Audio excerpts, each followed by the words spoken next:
Bonjour, Sabine de Thérapie Holistique. Alors aujourd'hui j'aimerais vous parler des blessures de l'âme. Alors si ça bouge un petit peu, je suis accompagnée de mon charmant toutou et de ma mignonne petite Minette. Et en ce moment, tout le monde a décidé de me réclamer des câlins. Voilà. Donc les blessures de l'âme. Il faut savoir que nous naissons tous où nous avons ces blessures qui vont rentrer dans notre vie, soit depuis la petite enfance, soit pendant la gestation, ou alors, pour ceux qui croient à la réincarnation, nous pouvons ramener effectivement ces blessures de l'âme de vie précédente. Voilà. Alors, les blessures de l'âme, elles se traduisent, en fait, on peut les constater par des masques. Voilà, je vais vous les lire. Alors, le masque du fuyant pour la blessure du rejet. Le masque du dépendant pour la blessure de l'abandon. Le masque du contrôlant pour la blessure de trahison. Le masque du rigide pour la blessure de l'injustice et le masque du masochiste pour la blessure de l'humiliation. Alors, nous avons quasiment tous 3 ou 4 blessures, voilà, plus ou moins fortes. Il n'y a que la blessure de l'humiliation que nous ne portons pas tous, voilà. Alors, il faut savoir que nous réagissons face à ces blessures, pourquoi ?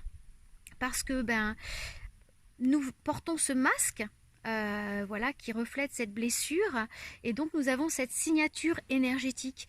Et en fonction de comment nous réagissons, l'autre, on va réagir avec des micro-signes et des réactions, et donc l'autre va réagir parce que nous lui envoyons des signaux et on va se reprendre dans la figure le rejet, l'abandon, la trahison, etc. parce que on aura réagi de façon à provoquer cette situation.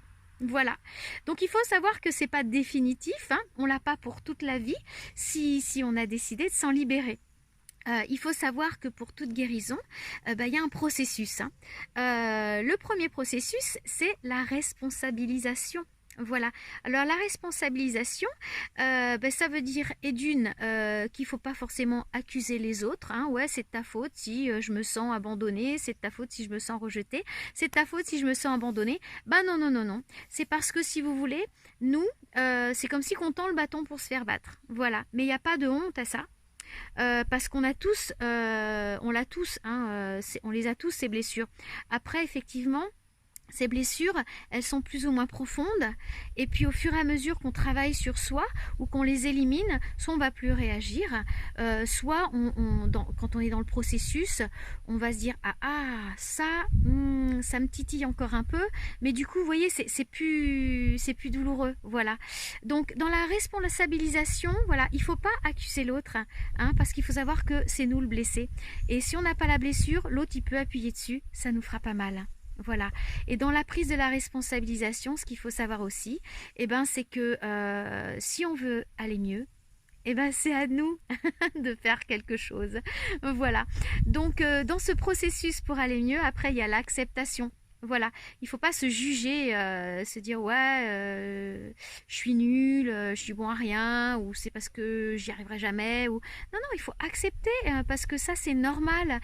On est le résultat de ce que la vie a fait de nous.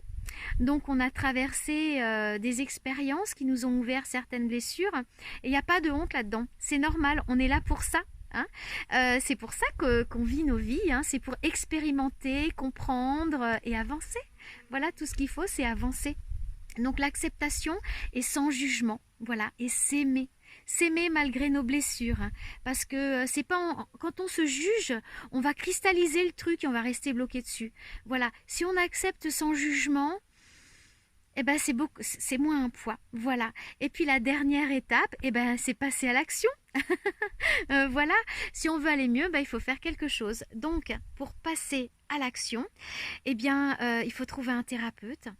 On peut essayer de le soigner soi-même aussi. Hein. C'est vrai que voilà, Lise Bourbeau, elle a fait des livres dessus. Mais quand certaines blessures sont vraiment très très profondes, même le meilleur des thérapeutes, il a besoin d'aide, c'est normal. Hein. c'est normal, on n'est pas toujours objectif sur soi-même.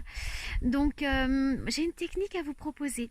NERTI, nettoyage émotionnel rapide des traumatismes inconscients.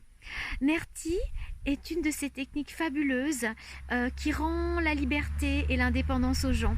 À savoir que NERTI, en une séance, vous pouvez libérer une blessure de l'âme ou une hyperréactivité. C'est pour ça que je vous en parle aussi. NERTI, elle est très bien aussi pour éliminer tout ce qui sont phobies, toutes les phobies, l'agoraphobie, toutes les peurs, l'autosabotage, la procrastination, les deuils. Voilà, j'ai déjà libéré ce genre de choses. Donc si vous êtes intéressé et que vous habitez dans la région de Limoges, eh bien n'hésitez pas à me contacter, je vais vous laisser mes coordonnées en commentaire. Si vous n'habitez pas Limoges, ne vous inquiétez pas, je vous mets le lien des praticiens NERTI de toute la France. Comme ça, vous pourrez contacter un praticien NERTI. J'espère que cette vidéo vous aura plu et va bien vous aider. Je vous souhaite le meilleur avec tout mon amour. Prenez bien soin de vous. À bientôt.